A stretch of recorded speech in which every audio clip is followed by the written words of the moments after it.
Cette vidéo traitera des étapes à suivre pour établir un diagnostic de survie hivernale et des actions pour favoriser un rendement optimal. La visite au champ se fait tôt au printemps, dès le début de la croissance, pour vous permettre, si nécessaire, de réaliser rapidement des interventions. À cette période de l'année, ce sont des plants qui sont comptés car la croissance n'est pas suffisamment avancée pour vous permettre de compter des tiges. Pour réaliser le décompte et les observations, nous avons besoin d'une pelle, d'un quadrat, d'un couteau et des balises contenues dans le document Arbre décisionnel pour l'évaluation des prairies au printemps. Vous pourriez aussi avoir besoin d'un guide d'identification des plantes fourragères et le guide des mauvaises herbes. En première étape, on fera une évaluation sommaire du champ. La mortalité peut se présenter de façon homogène ou hétérogène. Surveillez les changements de coloration, l'épaisseur ou le haut des buttes exposés au vent. Réalisez un minimum de 5 quadrats dans le champ et augmentez le nombre si le dommage est hétérogène. Si la mortalité est répartie par zone, vous pouvez les délimiter et effectuer des interventions que dans ces zones si la surface est suffisamment grande. Tout en parcourant le champ, vous évaluez la mortalité des plants. En tirant sur sa base, si la racine sort aisément de terre, que la racine est cassée, que la partie centrale se détache, que le collet est mou ou encore qu'il y a une odeur de putréfaction, il n'y a pas de doute, le plant est mort. Dans vos champs, vous pourriez aussi observer des plants de luzerne déchaussés. Ce déchaussement, qui affecte de façon variable la racine pivotante, est causé par des périodes de gel et de dégel durant l'hiver, ce qui peut occasionner une cassure dans la racine. Ce dommage est souvent associé à un drainage inadéquat. Un tel plant peut reverdir au printemps en épuisant les réserves, mais dessécher par la suite. Quand le déchaussement est intense, les plants vont mourir durant l'hiver.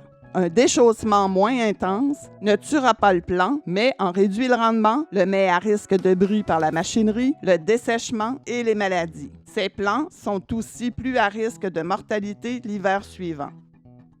Pour faire le décompte des populations, on dépose de manière aléatoire le quadrat au sol, tout en veillant à être représentatif de ce qu'on observe sur l'ensemble du champ. À l'intérieur du quadrat, on procède à l'évaluation du pourcentage de la surface à nu, on compte le nombre de tales de graminées présents et on va creuser pour faire un décompte précis pour le nombre de plants de luzerne. Personnellement, j'aime placer un drapeau à chaque coin du quadrat, ce qui me permet de continuer de voir la surface d'un dixième de mètre carré tout en libérant l'espace pour travailler avec la pelle. On déterre, on compte les plants de luzerne pour ensuite évaluer la qualité de la couronne et du système racinaire. On tranche dans le sens de la longueur de la racine. Cette étape permet de cibler les prairies plus à risque d'être renouvelées prochainement. Il n'est pas nécessaire de couper toutes les racines, mais surtout d'observer les plants qui démontrent une mauvaise croissance ou une croissance asymétrique. Comparez vos observations à la classification proposée par des chercheurs du Wisconsin. Une luzernière en santé a moins de 30 % de ses plants qui sont classés dans les catégories 3 et 4.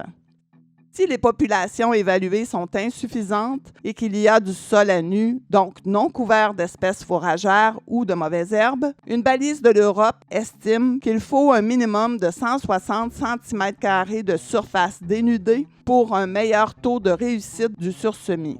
Cette intervention de sursemis est conseillée pour éviter que la surface soit comblée par les mauvaises herbes. Pour l'étape finale, un arbre décisionnel vous aidera à faire vos recommandations. Cet outil sera utile pour les prairies de luzerne ainsi que les prairies mélangées luzerne-graminées. Pour un champ constitué en forte proportion de luzerne, la balise proposée précise le seuil d'intervention pour une rénovation. Ce seuil va varier en fonction de l'âge de la prairie, en considérant que les plants plus âgés sont plus gros et produisent davantage de tiges. Plusieurs champs du Québec sont mélangés luzerne-graminées. Les champs contiennent des tales de graminées avec une proportion variable de luzerne. Une balise américaine en culture pure de graminées présente le nombre de tales minimal pour atteindre une couverture de 50 % de différentes espèces de graminées fourragères. Ainsi, en combinant les deux balises, vous pourrez estimer le potentiel de rendement du champ et cela vous aidera à prendre une décision quand les populations de luzerne sont sous les seuils, mais que la graminée est suffisamment présente pour contribuer de façon appréciable au rendement. Dans l'arbre décisionnel, différentes options d'intervention sont proposées en fonction des populations retrouvées dans le champ. Vos recommandations devront aussi tenir compte des différents besoins alimentaires des animaux, de la grandeur de la surface à rénover dans une courte période de temps, du rendement du champ l'année précédente et du système de rotation.